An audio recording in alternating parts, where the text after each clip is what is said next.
शेतकऱ्यांच्या शेतीला तार कंपाऊंड घेण्यासाठी महाराष्ट्र शासनाने ताबडतोब योजना आणली पाहिजे। मी तर म्हणतो याच्या पुढे जाऊन काही हलकट योजना आहेत ज्या कालबाह्य झालेल्या आहेत, अधिकारी राजरोसपणे त्या कागदावर राबवतात, त्याचा तीळ मात्र फायदा हा शेतकऱ्याला होत नाही। आज महाराष्ट्रातल्या संपूर्ण शेतकऱ्यांची मागणी आहे की शेतीला तार कंपाऊंड झालं पाहिजे। यासाठी एक तर आपण अनुदान द्या, एक तर योजना आणा, नाही तर 10 वर्ष बिनव्याजी कर्ज शेतकऱ्यांना उपलब्ध करून द्या। पण शेतकऱ्यांच्या शेतीला कंपाऊंड देण्यासाठी मी आपल्या मार्फत इथं महसूल मंत्री आहे, आपले महसूल मंत्र्यांचा दणका तुम्ही पाहूनच राहिले महाराष्ट्रात।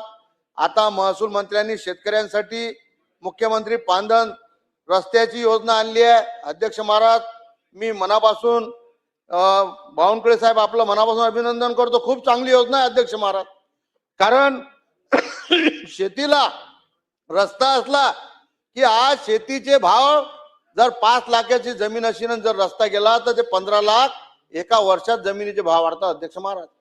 आज बैलबंडीची बैलांची शेती राहिली नाही। आज पारंपरिक शेती कोणी शेतकरी करत नाही, कारण जनावर वागवायला पुरत नाही। मी शेतकरी आहे, आज बैल लोकांच्या घरी नाही, पोयाचा ट्रॅक्टर भरवण्याची वेळ शेतकऱ्यावर आलेली आहे। मग आता शेतीतला जो माल असते तो वेळेवर काढला पाहिजे। यांत्रिकी शेतीचं मोठं पेव आणि आलं पाहिजे, कारण प्रगती म्हणजे यांत्रिकी शेती एक चांगला आहे। आज ट्रॅक्टर हार्वेस्टर सेवा अध्यक्ष महाराज शेतीतला माल येऊ शकत नाही। अनेक ग्रामीण भागामध्ये शेत रस्त्याचे वाद चालू आहे। आता एका सन्मान्य सदस्यानं सांगितलं भूमी अभिलेखवाले हे संपावर गेलेले आहेत। आता याच्यामध्ये आपण योजना करतो, पण भूमी अभिलेख मध्ये 2-2 वर्ष पैसे भरलेले आहे। मी भुक्तभोगी आहे, मी पैसे भरल्यावर बी माझ्या शेताची मोजणी झालेली नाही आहे। आता भूमी अभिलेखचे अधिकारी ते सांगतात की आमच्या माग म्हणजे काम जास्त आहे, भूमी अभिलेख मध्ये रिकाम्या जागा भरपूर आहे, कर्मचाऱ्याचा तुटवडा आहे भूमी अभिलेख मध्ये, आणि भूमी लेखचे अधिकारी लक्ष्मी दर्शन शिवाय काम करत नाही याचा अनुभव मला आला आहे। म्हणून माझी विनंती आहे की राज्य शासनाने भूमी लेखचे अधिकारी आपण भरले पाहिजे, कारण शेत रस्त्याचे जे प्रकरण चालू आहे तहसीलदाराच्या इकडे, एसडीओच्या इकडे, कलेक्टरच्या इकडे, काही कोर्टात आहे, हे जर आपल्याला निकाली काढायचे आहे।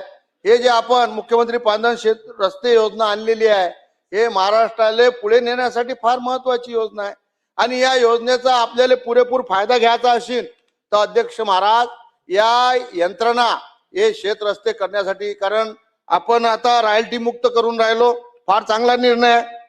आपण आता जीसीपी न काम करणार आहोत, एकदम चांगला निर्णय आहे। आज आम्हाला तालुक्याचं आम्ही प्रतिनिधित्व करतो एक लोकप्रतिनिधी म्हणून, तुम्ही याचा आम्हाला या समितीचा अध्यक्ष केलाय, फार चांगली गोष्ट आहे। पण हे सगळं असताना जास्तीत जास्त रस्ते हे ग्रामीण भागामध्ये झाले पाहिजे। तर आता आपण तर फ्री रॉयल्टी केलेलीच आहे, पण माझी विनंती अशी आहे, नॅशनल हायवेले एक आपण 27 नोव्हेंबर 2017चा एक GR काढला होता फ्री रॉयल्टीचा। नदी नाले खोलीकरण करणे, त्याच्यातून ते जे निघणारा मुरुम आहे तो त्यात वापरण्यासाठी याचाही उपयोग आपण एक वेळा विचार केला पाहिजे। बाजूला तलाव असतील, धरणं असतील, जसं गाळमुक्त धरण, गाळयुक्त शिवार, माननीय मंत्री महोदय इतकी चांगली योजना आहे। माननीय मंत्री महोदय या योजनेच्या मार्फत शेतीमध्ये जे रासायनिक खत टाकतो ते टाकण्याची गरज पडत नाही, कारण आता शेणखत उपलब्ध होत नाही, जनावर वागवायला पुरत नाही, कारण जनावरांना वाढता खर्च आपण जर पाहिला तर गाळ आपण टाकला शेतात तर 4 वर्ष हा गाळ काम करते, आणि गाळामुळे पीक चांगलं येते, क्वालिटीचं पीक येते, उत्पादन वाढते। कमी जास्त पाऊस आला, निसर्गानं कमी जास्त पाऊस दिला तरी ते गाळाची क्षमता एवढी असते की ते पाणी धरून ठेवते, जास्त पाणी आलं तरी पचवते, कमी पाणी असलं तरी वलावा टिकून ठेवते। त्यापुढे क्राफ्ट एकदम चांगलं येते, आणि क्राफ्ट चांगलं आलं मार्केटात गेलं तर 200-300 रुपये त्या मालाला, सोयाबीनला, तुरीला, हरभऱ्याला भाव सुद्धा जास्त येते अध्यक्ष महाराज। तर ही एकदम महत्वाकांक्षी योजना गाळमुक्त धरण, गाळयुक्त शिवार ही चांगली आहे। पण अध्यक्ष महाराज लागून असलेल्या फॉरेस्टचे काही रस्ते आहे. आता मला फॉरेस्टवाल्याचं तर समजतच नाही, कारण त्यांचे जनावर हे राजरोजपणे आमच्या शेतात येऊन नुकसान करून राहिलेले आहे. पंचनामा केल्या जाते, त्याचे नुकसान भरपाई अजून भेटत नाही आणि भेटते अशाले की ज्याचे त्या फॉरेस्टवाल्याशी संबंध आहे. कारण अनेक शेतकऱ्यांचं नुकसान होते. अनेक शेतकरी हे फॉरेस्टच्या इकडे अर्ज करतात, पण त्यांना सगळ्यांनाच लाभ भेटत नाही. विशिष्ट लोक जे जवळचे आहे, दलाला मार्फत गेले, त्यांनाच लाभ भेटते, फॉरेस्टचे लाभ भेटतात. अध्यक्ष महाराज, ह्याच्यात कुठेतरी सुसूत्रतापणा असली पाहिजे. ज्या शेतकऱ्याचं नुकसान झालं, तर ही प्रणाली आली आहे. आता आपण सगळं ऑनलाईनच्या माध्यमातून सगळं जग जिंकून राहिलेलं आहे, जगापर्यंत पोहोचून राहिलो आहे. तर ज्या शेतकऱ्यांचं नुकसान झालं त्यांनी जर फोटो केले, कारण अनेक वेळा शेतात काम करताना डुकराने हल्ला केला, कोणाचा हात गेला, कोणाचा पाय गेला, कोणाला अपंगत्व असलं, कोणाचा जीव गेला, तरी वेळेवर फॉरेस्टवाले पोहोचत नाही. तर त्याचे पंचनामे झाले पाहिजे, त्यांना त्यांची मदत झाली पाहिजे शेतकऱ्यांना. यासाठी फॉरेस्टचा आणि रेल्वेचे हे दोन कायदे फार खराब आहे.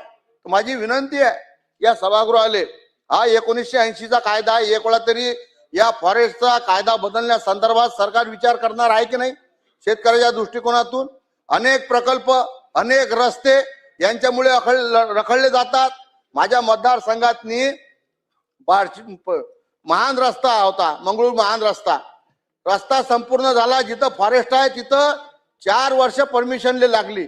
त्यात 2 जणांचे जीव गेले, 4 लोकांना अपंगत्व आलं. नंतर जेव्हा यवतमाळले ठेकेदार भेटायला गेला त्यावेळेस तेव्हा त्यांनी परवानगी दिली. मग 4-4 वर्ष जर रस्त्याच्या परवानग्या फॉरेस्टवाले देत नसतील तर याच्यावर कुठेतरी आपला अंकुश असला पाहिजे. अध्यक्ष महाराज, रस्ता कोणाचा? शासनाचा. PWDचा. फॉरेस्ट कोणाचं?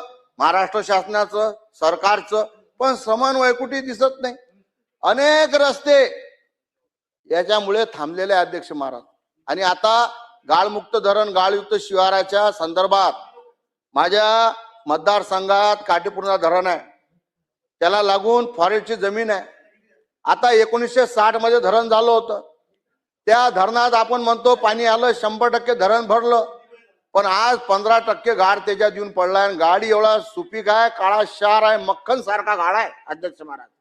पण जेव्हा आपण तिथं ट्रॅक्टर लावतो तेव्हा आपण शेतकऱ्यांना सांगतो की गाळ मुक्त धरण, गाळयुक्त शिवार अंतर्गत या योजनेचा लाभ आपण घ्या. त्यावेळेस आरकाठी फॉरेस्टवाल्याची असते. आज त्या फॉरेस्टमध्ये पाहिलं तसं काही झाडं राहिले नाही, फक्त ट्रॅक्टरच्या पाऊल वाटा आहेत. पण फॉरेस्टवाले तिथून जाऊ देत नाही अध्यक्ष महाराज. आता माझी विनंती आहे आपल्याला, इथं आपले ऊर्जा मंत्री नाही आहेत आणि माननीय मुख्यमंत्री साहेबांच्या इकडेच त्यांचं कार्यभार आहे. ऊर्जा मंत्री साहेब तेच आहेत. अध्यक्ष महाराज, धरणावर आणि नदीवर जे आपण पाण्याच्या परवानग्या देत होतो, आता त्याच्यात आपण मोठी वाढ केली आहे आणि पाणीपट्टीच्या याच्यात बी मोठ्या प्रमाणात आपण वाढ केली आहे. म्हणजे शेतकऱ्याला त्याचा भूदंड बसून राहिला आहे आणि आता आपण डिपॉझिट खूप जास्त मागून राहिलो अध्यक्ष महाराज. तर माझी विनंती आहे, अनेक लोकांनी धरणाहून आणि नदीहून परवानग्या घेतल्या आहे, तर ते काही तिथून सौर ऊर्जानं तिथून ते पाणी नेल्या जात नाही. तर असे जे शेतकरी आहे त्यांना जे आपली रेग्युलर वीज असते त्या विजेच्या माध्यमातून डीपी आणि त्यांना विद्युत तार आणि त्या कनेक्शनची व्यवस्था शासनाने करून दिली पाहिजे. कारण अनेक शेतकरी माझ्याच मतदारसंघातले घोट्याचे प्रतीक्षेत आहेत. त्यांनी बँक लोन काढलेला आहे. 20 शेतकऱ्यांनी एकसारखी पाईपलाईन टाकली आहे. त्यावेळेस आपण त्यांना परवानगी दिली होती, पण मी सांगितलं तुम्हाला फॉरेस्टच्या परवानगीले 5 वर्ष गेले आणि नंतर आपण हे सौर ऊर्जेचं धोरण आणलेलं आहे. त्यामुळे माझी विनंती आहे अध्यक्ष महाराज, अशा शेतकऱ्यांना आपण दिलासा दिला पाहिजे. यासाठी पूर्वरत जे धरणावरचे आणि नदीकाठचे शेतकरी आहे त्यांना पूर्वरत वीज आपण दिली पाहिजे. अध्यक्ष महाराज, आज आपण शेतकऱ्यांना मोठा दिलासा देऊन राहिलो. आपण नाफेड मार्फत एकच मिनिट घेतो अध्यक्ष महाराज. नाफेड मार्फत आपण त्यांचा तूर खरेदी करतो, गहू खरेदी करतो. आता हरभऱ्याचं पीक आलं अध्यक्ष महाराज आणि नेमकं हरभरा व्यापाऱ्यांनी घेतल्यानंतर आपण केंद्र सरकार मार्फत नाफेडची खरेदी सुरू करतो. कधी गोडाऊन नाही राहत, कधी आपल्याला सांगलं की बारदाना राहत नाही. तर माझं म्हणणं आहे की ज्या वेळेस शेतकऱ्यांचं क्रॉप येते त्याच वेळेस जर आपण हे केंद्र जर सुरू केले नाफेडचे तर मोठा दिलासा शेतकऱ्यांना भेटणार आहे अध्यक्ष महाराज.